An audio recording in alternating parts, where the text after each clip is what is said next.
Hi, welcome to Everbox Guitar Tuition YouTube channel. I will probably share this video to my Botbrag channel, Box on the Box Rock and Celluloid, so feel free to travel over there and have a look at that if you're interested in things like film reviews as well and reviews of albums and so on. So last time I was talking on my first video of my inspirations from 75 to 85 regarding guitar, and I sort of covered a few players because I got into Eddie Van Halen and that got me back into guitar. And some of the players at that time were George Lynch, Warren DeMartini, Randy Rhoads, Eddie Van Halen with Fast Jabs.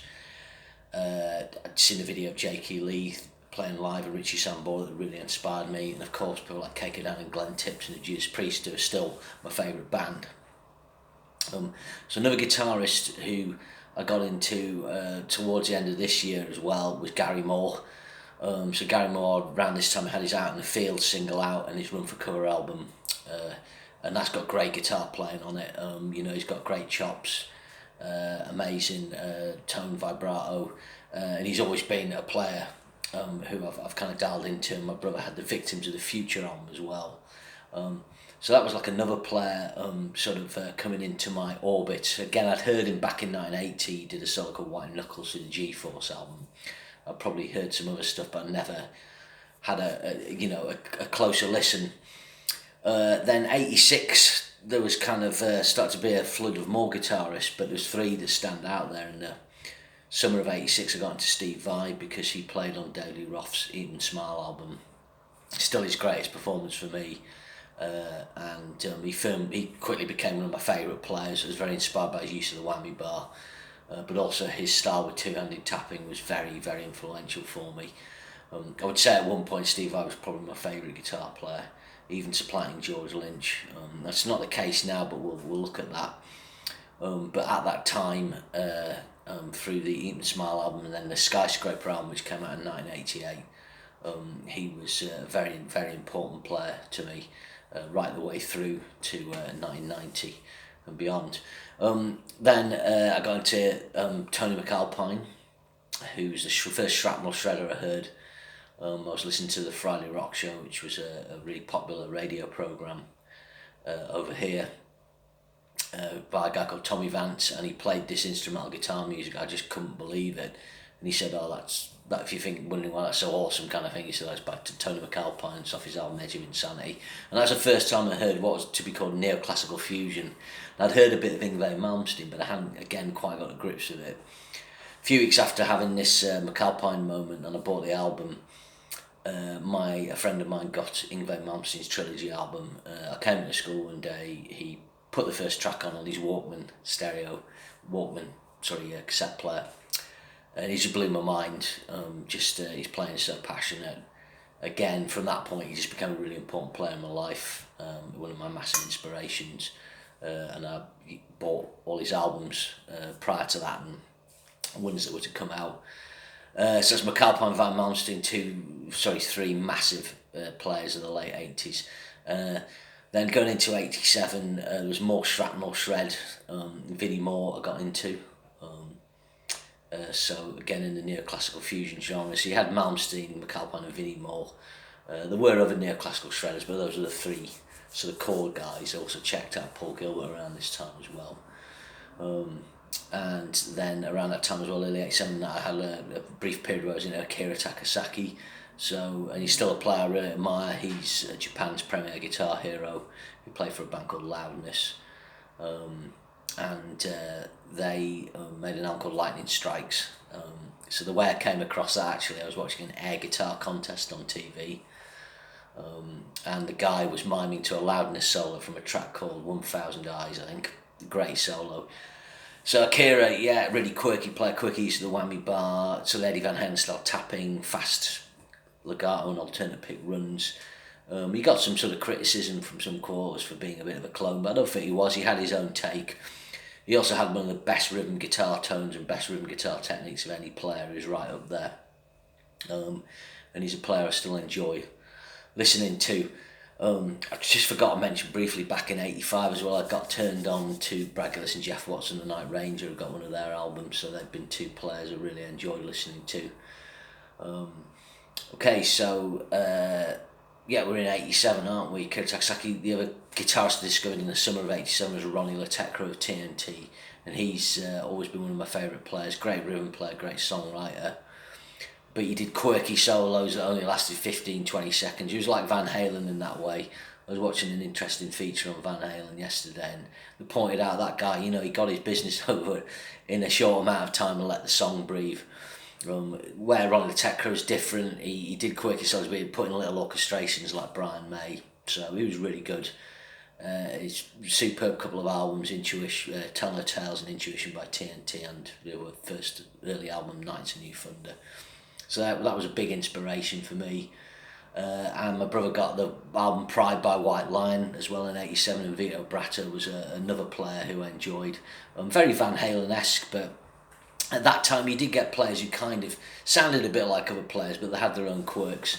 And then John Sykes kind of came back on the scene for me with the Whitesnake 987 album and the phenomenal Still of the Night. I still remember watching the video for Still of the Night and went to a school disco that night. And I said to people, someone at the disco, "Do you see Whitesnake on, you know, this TV programme? It's probably the Tube or something like that." And it was just like, you know, went over their heads. But anyway, but that was a cool video when Viv Campbell mimes his solo. You can see the sort of alternate picking. I'm just going to make a line in here to keep myself right. So that was kind of going into 88, and this was a big flood of players here. There was more Shrapnel Shred with Greg Howe. Again, he had a different take on didn't really do the neoclassical thing apart from the odd bit, but he's more of a groove player. I really liked his debut solo album. All the production's awful, and the following year later he did his vocal album How To with his brother High Gear. The album's called By How To, and I really like that. I think it's a really good record. The production's better, and his playing on that is absolutely stellar. So he was, you know, he was kind of close to me top 10. One of my top 10 players in this period, I would say. I love those first two albums. I think one of the reasons that I thought about doing this vid was what I realised was a lot of these players who inspired me, sometimes it was just one album or two. Now, in the case of someone like Tony McAlpine, it was four. There was Edge of Insanity, Maximum Security, Mars Project Driver, which he did, and his McAlpine Eyes of the World album, his vocal album. And those four albums are all between 86 and 90. And Malmsteen as well, he had his Alcatraz album and his 4 or 5 solo albums that came out between the middle of the 80s and the end of the 80s. But a lot of players, you know, it was literally maybe, you know, 1 to 3 albums. So, you know, just really kind of quick fix of stuff. I was checking out Paul Gilbert at this time and wasn't a massive Racer X fan, but I heard the stuff like Scarified, and that was awesome with his string skipping lick. John Norum, I got more into him. He did his solo album Total Control, so Europe's guitarist. Great sort of again, kind of copying other players a bit at the time, Schenker and principally Malmsteen, but done really well with his own quirk and enjoyable. But two key players who reared the head was Doug Aldridge. He became one of my favourite players straight off when I heard the song Hard and Heavy by Lion on the Friday Rock Show, the show I mentioned before. Great solo, and I got the album Dangerous Attraction by Lion, and that, you know, that was great, and I still go back to that. And Doug Aldridge, he turned up on, I think, 4 albums by the end of the 80s, and the last one being Hurricane Slave to the Grind, and again his playing was great. Key Marcello was another Europe guitarist. Just one album in there, just one album out of this world, but just changed me world, no pun intended. Loved his playing on that. And Red Beach with Winger's debut, and then in 1990 he did In the Heart of the Young, the second Winger album. Again, he's become more of a favourite player, and I'll probably feature him next video I'm going to do on this. But so some of these players are in my top 10, other ones were kind of in my top 20. I'm looking at the list here, there's 35 odd guitar players, so I was listening to a lot of stuff. Then Zakk Wylde popped up on the scene at the end of 88 on the No Rest for the Wicked album by Ozzy. And again, I wasn't that keen on him at the time, but about a year later, I was kind of like, actually, Zack's really got something, you know. He just didn't sound like the other players. He didn't do, you know, tapping really. He didn't do sort of harmonic minor scales and neoclassical stuff. He just stuck to his thing and his pentatonics, and his rhythm playing was great, and his writing, and he really stood out. stood out as an individual style. And the final player is a real obscure one from this time, actually. There's a couple. It's a guy called Ken Dubman for a band called Prophet. So they did one album, Cycle of the Moon, in '88. They'd done an album before, an album later. But he was just a great melodic player with a great vibrato, and he actually was a big inspiration on Zakk Wylde. '89, I checked out Chris DeGarmo and Michael Wilton of Queensryche.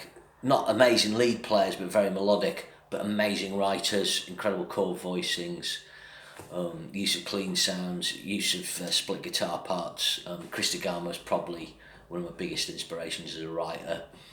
In terms of his lyrics and putting riffs together and stuff like that.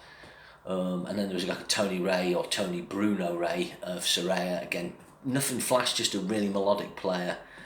In '89, he played for a band called Soraya. John Sykes kind of reared his head even more deeply for me in '89 because he made his classic Blue Murder album, which was just superb. And that kind of ended the '80s really well.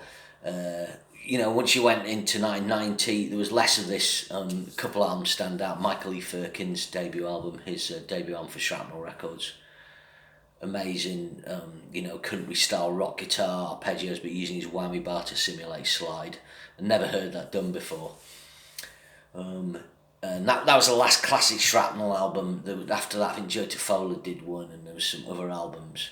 But for me, it was McAlpine, Vinnie Moore, Paul Gilbert, and Michael E. Firkins were kind of like the classic. They made the classic Shrapnel albums. Jason Becker and Marty Friedman, were awesome in Cacophony, and I did like Perpetual Burn, but I just didn't think those records were quite as good writing wise. But obviously Marty Friedman and Jason Becker, some people who've inspired me later down the line. Another album that came out 1990 was Don Docken's solo album, effectively Dokken album, with John Norum on guitar and a guy called Billy White.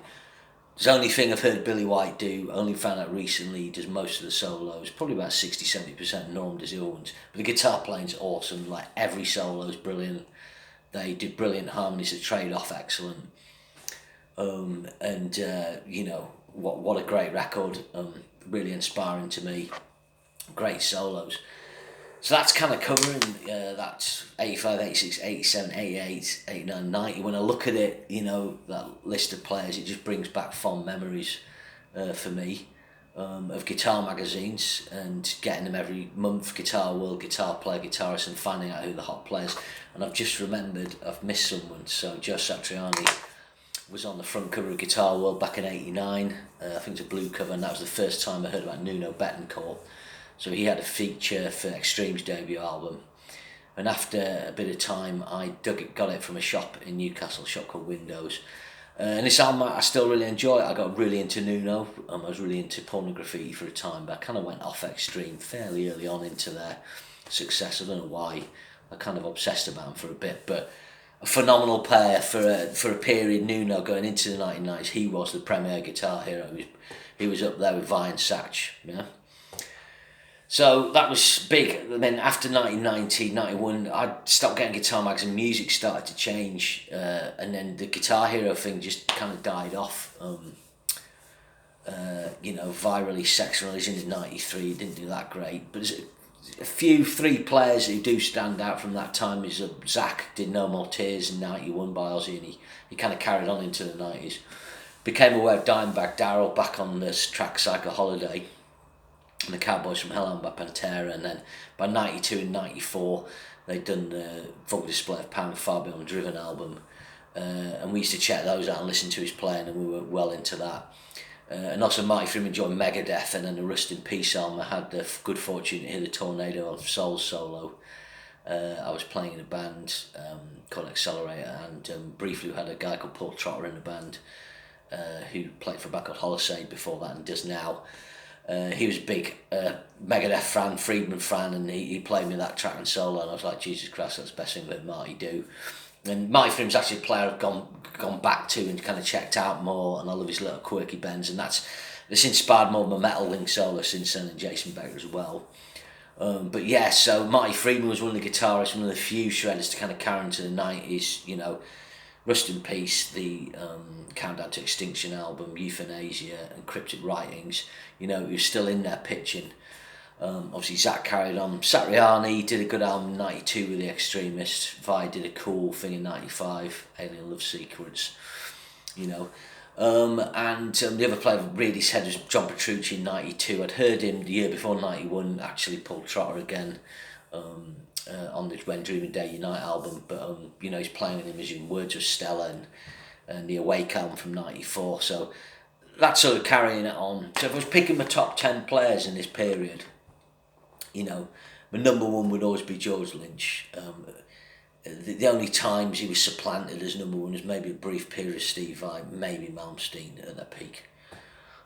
My second favourite player in this period would be Malmsteen. These guys I still get inspiration from now.